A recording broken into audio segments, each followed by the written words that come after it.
राष्ट्रीय जन पार्टी के राष्ट्रीय अध्यक्ष आशुतोष कुमार आज बेगूसराय पहुंचे, जहां उन्होंने कार्यकर्ताओं से मुलाकात के बाद राष्ट्रकवि रामधारी सिंह दिनकर के प्रतिमा पर माल्यार्पण किया।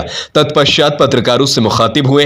पत्रकारों के बीच संबोधन के दौरान उन्होंने एक तरफ जहां शिक्षा मंत्री चंद्रशेखर के बयानों को विवादास्पद बताते हुए कहा कि उन्हें मंत्री पद उपहार स्वरूप मिली थी और लोग उनके नाम तक नहीं जानते थे। लोगों के बीच उन्होंने उपस्थिति दर्ज कराने के लिए अनाप शनाप बयान देकर करोड़ों लोगों की आस्था को ठेस पहुंचा रही हैं। उन्होंने जातिगत जनगणना के संबंध में बताया कि अमूमन सरकार तो पहले स्पष्ट करना चाहिए था कि आखिर जातिगत जनगणना से लोगों को क्या लाभ मिलेगा, लेकिन अगर सरकार के द्वारा यह स्पष्ट नहीं किया गया और आनन फानन में जनगणना प्रारंभ करने की बात की गई तो लोगों को सहयोग करना चाहिए और चाहे लोग जिस जाति से भी हों, मौके पर पहुंचे कर्मचारियों को सही जानकारी देनी चाहिए। वहीं उन्होंने राष्ट्रीय जन पार्टी के संबंध में बताया कि आगामी आने वाले चुनाव में राष्ट्रीय जन पार्टी पूरी मजबूती से चुनाव लड़ेगी और यदि विचारधारा का मेल हुआ तो राष्ट्रीय जन पार्टी किसी भी गठबंधन में शामिल हो सकती है, अन्यथा राष्ट्रीय जन पार्टी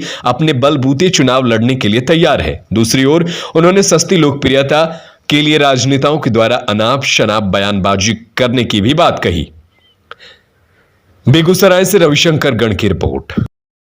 और अभी जो जातीय जनगणना बिहार में शुरू हुआ है, बिहार सरकार ने जो शुरू कराया है, इसमें बढ़ चढ़कर हिस्सा ले कई जगहों पर सुनने को मिला है। कई आप चैनलों के माध्यम से, मीडिया बंधुओं के माध्यम से कुछ लोग कह रहे हैं कि हम जाति क्यों बताएं, हम भारतीय हैं, कुछ कह रहे हैं हम मुसलमान हैं, कुछ कह रहे हैं हम हिंदू हैं। तो आप मुसलमान हो, आप हिंदू हो, आप अपने आप में गर्व कीजिए। आप जिस धर्म से भी, आप हिंदू होने पर भी गर्व कीजिए, आप मुसलमान होने पर भी गर्व कीजिए।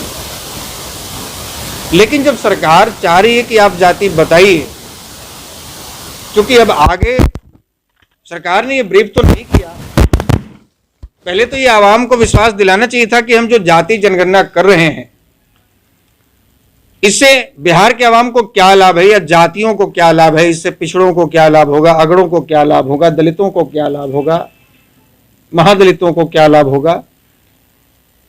ये बगैर बताए जातीय जनगणना कर रहे हैं, कोई बात नहीं। खैर, आप जब करने का निर्णय ले लिए और इसकी शुरुआत भी कर दी है तो फिर आपको पीछे हटने से नुकसान होगा।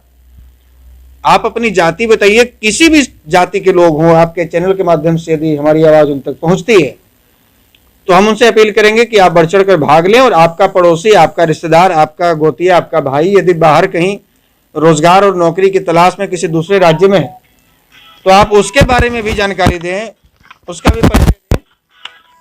और इसी मुख्य उद्देश्य से आज हम यह प्रेस वार्ता का आयोजन किया। बाकी आप लोग देखिए, शिक्षा मंत्री जो बयान दिए हैं उसके बारे में कहना क्या है। बिहार की 140 करोड़ आवाम जान रही है, भारत की 140 करोड़ आवाम इस बात को जो भी सुना होगा अच्छा तो नहीं कहा होगा। ये यदि राम पर सवाल उठा रहे हैं और इनकी पार्टी कहती है, ये खुद कहते हैं कि हम दलितों के, पिछड़ों के, शोषकों के, वंचितों के हम रक्षक हैं, हम उनके अधिकार की बात करने वाले लोग हैं, तो आप राम पर जब सवाल उठा रहे हैं तो आप महर्षि वाल्मीकि पर भी सवाल उठा रहे हैं।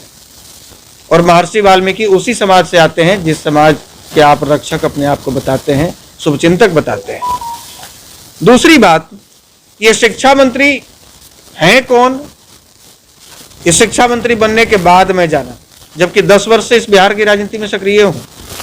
आप लोग भी सक्रिय हैं, आप मीडिया बंधु हैं तो जानते हो।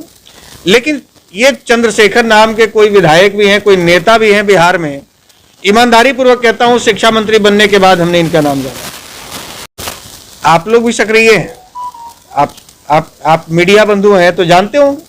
लेकिन ये चंद्रशेखर नाम के कोई विधायक भी हैं, कोई नेता भी हैं बिहार में, ईमानदारी पूर्वक कहता हूं शिक्षा मंत्री बनने के बाद हमने इनका नाम जाना। तो अब बताइए उस व्यक्ति को कितनी गिलानी होती होगी कि मुझे इतना बड़ा पद मिल गया शिक्षा मंत्री का और बिहार के लोग हमारा नाम तक नहीं जानते। तो अब उनको तो नाम पहचान बनानी है। पद तो मिल गया, पद तो गिफ्ट में मिल गया, अब वो पहचान बनानी है। तो पहचान कैसे बनाएंगे? राम को अपना आदर्श मानेंगे तो कोई मीडिया वाला उनको टीवी में नहीं दिखाएगा, राम को भला बुरा कहेंगे, आप भारत माता की जय का जय घोष लगाएंगे, तिरंगा लेकर घूमेंगे, कोई मीडिया और नहीं दिखाएगा। और शॉर्टकट आपको नेता बनना है, शॉर्टकट पहचान बनानी है, तो आज के डेट में ट्रेंड चल गया है कि पाकिस्तान जिंदाबाद कर दीजिए, पाकिस्तान का झंडा लेकर घूम जाइए, तो अपनाते हैं। नेता बनना है, पाकिस्तान का झंडा लेकर घूम जाइए, पाकिस्तान जिंदाबाद कर दीजिए, भारत मुर्दाबाद कर दीजिए, आप देखिए कल ही से टोटल मीडिया पे छा जाएंगे। तो ये शॉर्टकट तरीका है नेता बनने का, पहचान बनाने का। गिफ्ट में इनको मंत्री पद तो मिल गया, लेकिन पहचान नहीं मिल पाई, क्योंकि ऐसा कर्म नहीं था इनका। अब ये चाहते हैं कि हम इसी तरह अनर्गल बयान देके, जैसे जीतन राम मांझी कभी कभी बयान देते रहते हैं, तो जब मीडिया से बाहर हो जाते हैं, जब मेन स्ट्रीम मीडिया से बाहर हो जाते हैं, तब वो कुछ ना कुछ आकर एक ऐसी टिप्पणी कर देते हैं जिससे फिर से वो मेन स्ट्रीम में आ जाते हैं। तो इससे ज्यादा हम और कुछ इस बात ये टिप्पणी पर कहना नहीं चाहेंगे। क्या 2024 और 25 की तैयारी में आशुतोष कुमार भी थर्ड फ्रंट की बात करेंगे या राष्ट्रीय जनता पार्टी स्वयं चुनाव लड़ेगी, या किसी गठबंधन में आएगी जनता पार्टी भी? देखिए, थर्ड फ्रंट में है कौन? दो मेन स्ट्रीम, एनडीए और यूपीए, महागठबंधन और एनडीए। उसके अलावा थर्ड फ्रंट में बचा कौन जिसके पास इतनी क्षमता हो कि वो अपना वोट ट्रांसफर करा सके, जिनके पास एक अपनी पैठ हो, अपना जनाधार हो। और जो एक दो अभी इधर उधर बिखरे पड़े हैं, वो कहीं ना कहीं एडजस्ट हो ही जाएंगे। तो मुझे नहीं लगता किसी थर्ड फ्रंट से कोई फर्क पड़ेगा। चुनाव लड़ेंगे, यदि विचारधारा मिलेगी